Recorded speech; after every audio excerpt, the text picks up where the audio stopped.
ஓம் சாந்தி. நம்ம உடல்லிருந்து விடுபட்ட அசரீரி நிலை, ஆத்மா அசரீரி அப்படிங்கிற பயிற்சியில் நிலை பெறணும் அப்படின்னா, ஆத்மா அசரீரி ஆகணும் அப்படின்னா அதற்கான ப்ராக்டிஸ் நிறைய இருக்குது. அதில் ஃபஸ்ட்டு ப்ராக்டிஸ் ஆத்ம அபிமானி ஆகிறது. அதாவது ஆத்ம சிந்தனை, சோல் கான்சியஸ்னஸ். எந்த ஒரு காரியம் செய்யும் போதும் நான் ஆத்மாங்கிற உணர்வு இருக்கிறது. நம்ம தியானத்தில் உட்காரும்போதும் ஆத்மாங்கிற நினைவிலிருந்து உடல்லிருந்து விடுபடுறது. இது ஃபஸ்ட்டு நம்ம எல்லாருக்குமே தெரியும். ரெண்டாவது பாடி ஸ்கேனிங், அப்புறம் பிரெத் அவேர்னஸ். சின்முத்ராவில் உட்காந்துக்கோங்க. இது யோகா கிடையாது, யோகா கணக்கில் வராது. இது சரீரத்திலேருந்து விடுபடுறதுக்கான ஒரு ப்ராக்டிஸ். பாடி ஸ்கேனிங்னு சொல்லுவாங்க உலகத்தில். இந்த உடலில் பார்த்தீங்கன்னா 24 மணி நேரமும் ஓட்டம் போயிட்டே இருக்குது, ரன்னிங் ஆகிட்டே இருக்குது. உடலில் ஏதாவது ஒன்று நடந்துகிட்டே இருக்குது, காரியங்கள் ஏதாவது ஒன்று. அது இரத்த ஓட்டமாக இருக்கலாம், இல்லை ஏதாவது ஒரு அரிப்பாக இருக்கலாம், இல்லை வலியாக இருக்கலாம்.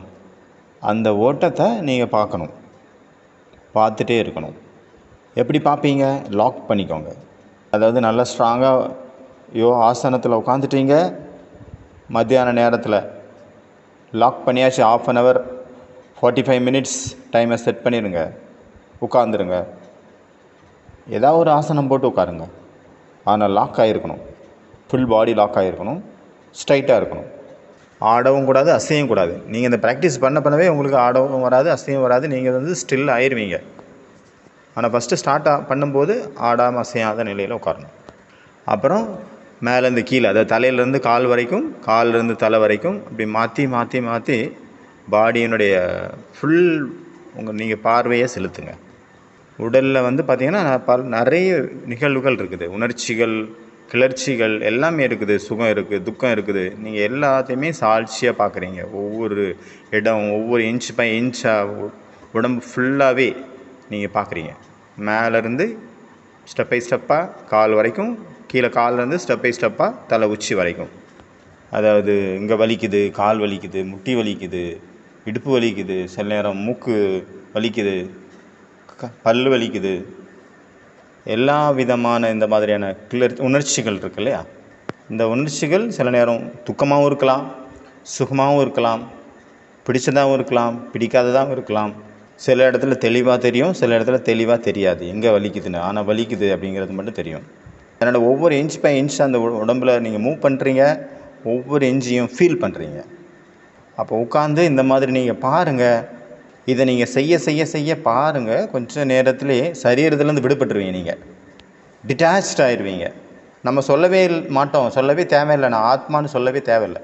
நம்ம ஆத்மா பரமாத்மா இல்லாமலே இந்த ஒரு மெத்தட் மூலமாக இந்த உடல்லேருந்து நம்ம விடுபட முடியும். ஏன்னா முழு உடம்பும் எதனால் உருவாக்கப்பட்டிருக்குது? முதல்ல சொன்னோம் நம்ம ஜடம், இது ஸ்தூலமானது இந்த உடல் அப்படின்னு. உடல் பார்த்திங்கன்னா முதல்ல சொல்லப்பட்டது வெறும் ஜடம்னு. அப்புறம் பார்த்திங்கன்னா அதில் செல்ஸ் இருக்குன்னாங்க. அப்புறம் நியூட்ரான், புரோட்டான் எல்லாம் என்னெல்லாமோ இருக்குதுன்னு சொல்கிறாங்க. இந்த உடலில் எலக்ட்ரான்ஸும் இருக்குதுங்கிறாங்க. அப்புறம் நிறைய பார்ட்டிகல்ஸ் இருக்குது அப்படிங்கிறாங்க உடம்பில், நுண்ணிய துகள்கள். அப்புறம் ரிசர்ச் பண்ணாங்க, எதுவுமே இல்லை அந்த உடம்பில், வைப்ரேஷன்ஸ் தான். ஃபுல் பாடி முழுவதும் வைப்ரேஷன்ஸ் தான் இருக்குது. அதிர்வலைகளால் நிறைந்தது தான் இந்த உடல் அப்படின்றாங்க. இப்படி அந்த விஞ்ஞானமானது வளர்ந்துகிட்டே இருக்குது, மாறிக்கிட்டே இருக்குது இந்த உடலை பற்றிய ஆராய்ச்சியில். இப்போ இந்த பூ இருக்குதுன்னு வச்சுக்கோங்க. இந்த பூ இது பூ கிடையாது. ஆக்சுவலி அந்த விஞ்ஞானிகள் சொல்கிறது, இந்த பூக்கு உள்ளே போங்க, அங்கே ஜடம் இருக்குது, அப்புறம் செல்ஸ் இருக்குது. அப்படி நீங்கள் உள்ளே போய் கடைசியில் பார்த்தீங்கன்னா இதில் ஒன்றுமே இல்லை, வைப்ரேஷன்களால் நிறைக்கப்பட்டது தான், வைப்ரேஷனால் ஆனது தான் ஒரு பூ. நமக்கு ஒரு பூ உருவத்தில் இருக்குது, அவ்வளோதான். ஆனால் அது வைப்ரேஷன். இந்த முழு உலகமே என்னது? ஒரு அதிர்வலைகளால், வைப்ரேஷனால் நிறைந்தது தான், ஆக்கப்பட்டது தான் இந்த உலகம். அதனால் இந்த சரீரம் நமக்கு ஸ்தூலமாக தெரியுது. இவ்வளோ வெயிட்டான பெரிய சரீரம் நமக்கு முன்னாடி ஆண் பெண் அப்படிங்கிற வித்தியாசத்தில் நம்ம இருக்கிறோம். இந்த ஸ்தூலத்தன்மையை நம்ம உடைத்து எறியணும். அதனால் இந்த மாதிரி பாடி ஸ்கேனிங் நீங்கள் ப்ராக்டிஸ் பண்ண அந்த மாதிரி ஒரு நிலை வரும். அப்போ உங்களுக்கு என்ன ஃபீல் ஆகும்னா, இது சரீரமே இல்லை, வெறும் ஒளி அலைகளால் ஆக்கப்பட்ட ஒரு உணர்வு உருவாங்க உட்காந்துருக்கு அப்படின்னு தான் தோணும். தலையிலேருந்து கால் வரைக்கும் ஒளி அலைகள் தான் குவிந்திருக்குது அங்கே. இந்த உடம்பே அங்கே இல்லையே அப்படிங்கிற மாதிரி தோணும். மேலேருந்து கீழே, கீழேருந்து மேலே, இந்த உடம்பில் என்னெல்லாம் ஓட்டங்கள் இருக்குதோ, உணர்வுகள் இருக்குதோ, உணர்ச்சிகள் இருக்குதோ, அது எல்லாத்தையும் நீங்கள் ஒவ்வொன்றா செக் பண்ணிகிட்டே இருக்கணும். இது நம்பர் 1 ஸ்டெப்பு. இது கூட அசரீரி ஆகிறதுக்கான நல்ல சூப்பரான ஒரு வாய்ப்பு. நம்ம ஆத்மாங்கிற உணர்வு இல்லாமலே அங்கே அசரீரி ஆயிடுவோம், சரீரத்திலேருந்து விடுபட்டுருவோம். நீங்கள் நல்லா ஃபீல் பண்ணுவீங்க. ஒண்டர்ஃபுல்லான ஒரு ப்ராக்டிஸ் இது. ஒரு 2வது ஸ்டெப் என்ன அப்படின்னா, இதனுடைய செகண்ட் ஸ்டெப்பு. ஃபஸ்ட்டு வந்து நம்ம பாடியை ஸ்கேன் பண்ணி பார்த்தாச்சு. அதில் ஒரு பாடியை வந்து உடலை வந்து கடந்த நிலையை நம்ம அனுபவம் பண்ணிட்டோம் அந்த இடத்துல. அப்புறம் 2வது இன்னும் டீப்பாக போகிறோம். உட்காந்துருக்குறீங்க, உட்காந்தாச்சு. இப்போ பாடி ஸ்கேன் பண்ண போகிறதுக்கு உட்காந்தாச்சு. அப்போ எங்கேயோ ஒரு இடத்துல நல்லா வலிக்குது. அந்த வலியில் உங்களுடைய எண்ணங்களை குவிங்க, அங்கே கான்சன்ட்ரேஷன் பண்ணுங்கள். நீங்கள் அங்கே கான்சன்ட்ரேஷன் அங்கே செலுத்தும் போது கொஞ்ச நேரத்தில் அந்த வலி எங்கே போச்சுன்னே தெரியாமல் போயிடும். நீங்களே அனுபவம் பண்ணுவீங்க. பாருங்கள், ஒவ்வொன்றும், அதாவது இந்த உடலினுடைய நிலைத்தன்மைங்கிறது இது தான், நிலையற்ற தன்மை. இந்த உடல் வந்து வினாஷி, பாபா சொல்கிறல்ல, நிலையற்றது. அதே போல் அதில் வரக்கூடிய ஏற்படக்கூடிய வலிகள் கூட நிலையற்றது. நீங்கள் ஒரு இடத்துல வலிக்குதுன்னா அதை ஃபோக்கஸ் பண்ணுங்கள், கொஞ்ச நேரத்தில் அது இல்லாமலே போயிடும். ஏன்னா எதுவுமே நிலையானது கிடையாது. அது சுகமோ துக்கமோ எதுவாக இருந்தாலும். இப்போ அரிப்பு வருதா உங்களுக்கு, அப்போ அந்த அரிப்பு உடம்புல எங்கேயோ ஒரு இடத்துல அரிப்பு ஏற்படுது. அப்போ அதை வந்து பாருங்கள், அங்கே கான்சன்ட்ரேஷன் செலுத்துங்க. கொஞ்ச நேரத்தில் அது இல்லாமல் போயிடும். பாருங்கள், சாட்சியாக பார்க்கணும். அப்போ அது அந்த இடத்த விட்டு மறைஞ்சு போயிடும் தானாகவே. 10 நிமிஷமாவது இந்த மாதிரி ஒரு ஸ்டேஜ் நம்ம அனுபவம் பண்ணணும் டெய்லி. மேலேருந்து கீழே வரைக்கும், கீழேருந்து மேலே வரைக்கும் ஒரு 10 நிமிஷம் ஆகும். ஒரு ரவுண்டுக்கு 10 நிமிஷம். அப்புறம் மறுபடியும் ஆரம்பிங்க. எந்த ஒரு அங்கம் வந்து மிஸ் ஆயிடுச்சோ, அதில் நான் சாட்சி பாவனையை கொண்டு வரலையோ, எதை நான் அதுலேருந்து விடுபடலையோ, அதை மறுபடியும் செக் பண்ணுங்கள். அதுலேருந்தும் விடுபடுங்க. ஒவ்வொரு அங்கமாக நீங்கள் பாருங்கள். எங்கே வந்து சுகம் இருக்கோ அங்கே நமக்கு அட்டாச்மெண்ட் இருக்குன்னு அர்த்தம். எங்கே துக்கமோ அங்கே நம்ம அதுலேருந்து விடுபட விரும்புகிறோம். அதனால் மூல ரூபத்தில் பார்த்தோம் அப்படின்னா விகாரங்கள் 2 தான். அதாவது விஷயங்கள், அப்புறம் இந்திரியங்கள். விஷயங்கள் வந்து சரீரத்தின் மேலே வந்து மோதல், அட்டாக் பண்ணுது. அப்போ அந்த இடத்துல கிளர்ச்சிகள் ஏற்படுது. ஒரு ஊசியை வச்சு உடம்புல குத்துறாங்க, பட்டவுடனே வலிக்குது. அப்போ எப்போவுமே என்ன ஆயிரும், அந்த ஊசியிலேருந்து எப்போவுமே தூரமாக இருக்கும். வலிச்சுதுன்னு ஒரு தடவை தெரிஞ்சிச்சு, அதுக்கப்புறம் ஊசியை கண்டாலே பேக் அடிச்சிடும். அப்புறம் யாராவது ஒரு மனிதர்கள் நம்மளை டச் பண்ணுறாங்க கைகளை, அப்போ அது சுகமாக இருக்குது. அப்போ அவங்க மேலே அட்ராக்ஷன் வருது. ஏதாவது ஒரு சாப்பாடு, நாக்கினுடைய சுவை, காதில் ஏதோ ஒன்று போட்டு கேட்டுட்ருக்குறாங்க. ஒரு பாட்டு கேட்டாச்சு, அதை மறுபடியும் கேட்கணும். அது இழுக்குது. சாப்பிட்டாச்சு, மறுபடியும் சாப்பிட்ணும், மறுபடியும் அதையே சாப்பிட்ணும். யாரோ ஒருத்தவங்க வந்து மறுபடியும் அவங்கள தொட்டு பார்க்கணும் அப்படின்னு ஆசை வருது. ஏதோ ஒரு மனிதனுடைய ரூபத்தை பார்க்கணும் அப்படின்னு தோணுது. ஏதோ ஒரு வாசம், அந்த வாசம் வேணும்னு தோணுது.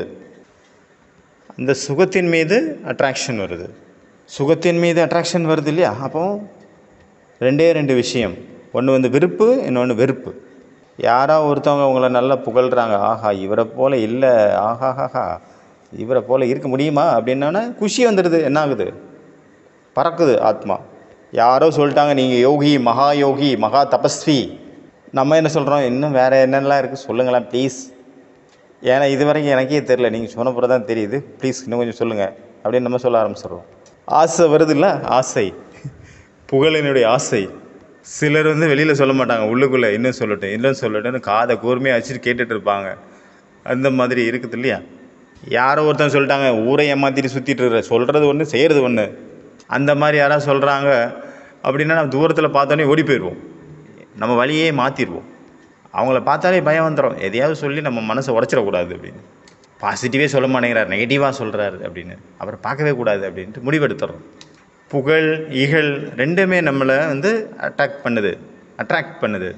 வெற்றி தோல்வி 2மே நம்மளை ஈர்க்குது தன் பக்கம். சேவை பண்ணிகிட்ருக்கீங்க, சேவையில் தோல்வி ஏதோ வந்துடுச்சு, அப்புறம் துக்கமாயிடுறீங்க. பாம்பேயில் ஒரு ப்ரோக்ராம், பெரிய மெகா ப்ரோக்ராம் வச்சுருந்தது வெளியில் உள்ளவங்களுக்கு, அஞ்ஞானி பிரதர்ஸ் சிஸ்டர்ஸுக்காக. அப்போ என்றைக்கு ப்ரோக்ராமோ அன்றைக்கி காலையிலேருந்தே மழை பெஞ்சிட்டே இருக்குது, பயங்கர மழை நிற்கவே இல்லை, நான்ஸ்டாப்பாக போயிட்டுருக்குது. நிறைய பிகேஸ் வந்து இந்த பக்கம் கொஞ்சம் பேர் உட்காந்து யோகா பண்ணுறாங்க, கொஞ்சம் பேர் அந்த பக்கம், கொஞ்சம் பேர் இந்த பக்கம். யோகா அக்னி ஜுவாலை போயிட்டுருக்கு. பாபா மழையை நிறுத்துங்க பாபா, ப்ரோக்ராம் வரப்போகுது அப்படின்னு. அவங்க யோகா பண்ண இன்னும் மழை அதிகமாகிட்டே இருக்குது. ப்ரோக்ராம் வரக்கு பக்கத்து நேரத்தில் இன்னும் மழை இன்னும் ஜாஸ்தி ஆயிடுச்சு. ஏன்னா ஓப்பன் ஸ்டேஜ் ப்ரோக்ராம். ஆக்சுவலி ஒரு மண்டபத்துக்குள்ளனா பரவாயில்ல, ஓப்பன் ஸ்டேஜில் வச்சுருக்காங்க பப்ளிக்காக. அப்போ மழை வந்தால் ஒன்றும் பண்ண முடியாது. அப்புறம் ப்ரோக்ராம் நடந்தது. கொஞ்சம் பேர் இருந்தாங்க, பிகேஸ் தான் இருந்தாங்க, எல்லாம் கொடை பிடிச்சிட்டு இருந்தாங்க. அவங்க ஸ்டேஜ் மட்டும் கொஞ்சம் இது இருந்தது, அங்கே இருந்து ப்ரோக்ராம் பண்ணாங்க. யாருக்காக ப்ரோக்ராம் அரேஞ்ச் பண்ணியிருந்தோம் அவங்க வரவே இல்லை, எல்லாம் பிகேஸ் தான் இருந்தாங்க கொடை பிடிச்சிட்டு. அதனால் வெற்றி, தோல்வி, புகழ், இகழ், மானம், அவமானம், லாபம், சுகம், துக்கம் எதுவுமே நிரந்தரமானது அல்ல. எல்லாமே அழியக்கூடியது, மாறக்கூடியது. அதனால் அந்த ஒரு சாட்சி நிலையில் இருந்து வெளியில் உங்களுக்கு ஒரு வேலையும் இல்லை, உங்கள் உள்ளுக்குள்ளே வேலை செய்யுங்க. உடம்பில் உள்ள எல்லா உணர்ச்சிகள், உணர்வுகளை சாட்சியாக பாருங்கள். இந்த சரீரத்துக்கு உள்ளே ஸ்கேன் பண்ணுங்கள், மேலேருந்து கீழே வரைக்கும், கால் வரைக்கும், உச்சி முதல் பாதம் வரை, பாதம் முதல் உச்சி வரை. அடுத்த ப்ராக்டிஸ் சுவாசத்தை பாருங்கள், கண்ணை மூடிங்க. இந்த மாதிரி ப்ராக்டிஸ்லலாம் கண்ணை மூடிக்கணும்.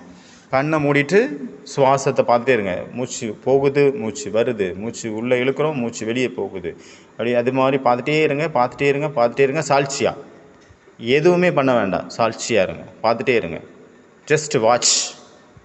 இது 10 நிமிஷம் நீங்கள் பண்ண பாருங்கள். பண்ணிகிட்டே இருக்கும்போது 10 நிமிஷத்துலேயே சரீரமே இல்லை, நான் சரீரத்தை கடந்த ஒரு ஆத்மாங்கிற உணர்வும் இருக்காது, சரீரத்துலேருந்து விடுபட்டுருவோம். செம்மையான ஒரு ஃபீலிங் இருக்கும் அந்த டைமில்.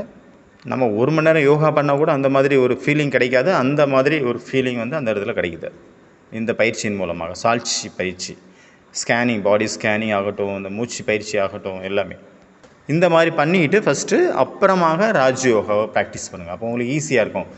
எடுத்தோடனே நமக்கு ஒரு சங்கல்பங்கள் வேலை எங்கேயாவது அலையுது, கான்சன்ட்ரேஷன் ஆகலை அப்படின்னா இந்த ப்ராக்டிஸை ஃபஸ்ட்டு பண்ணிடுங்க. அப்புறமா பாபாவனுடைய யோகாவை ஸ்டார்ட் பண்ணுங்கள், ஆத்மாவனுடைய பயிற்சியை ஆரம்பம் பண்ணுங்கள். அப்போ ரொம்ப ஈஸியாக இருக்கும் நம்மளுடைய ப்ராக்டிஸுக்கு, நம்ம அசரீரி ஆகிறதுக்கு. ஓம் சாந்தி.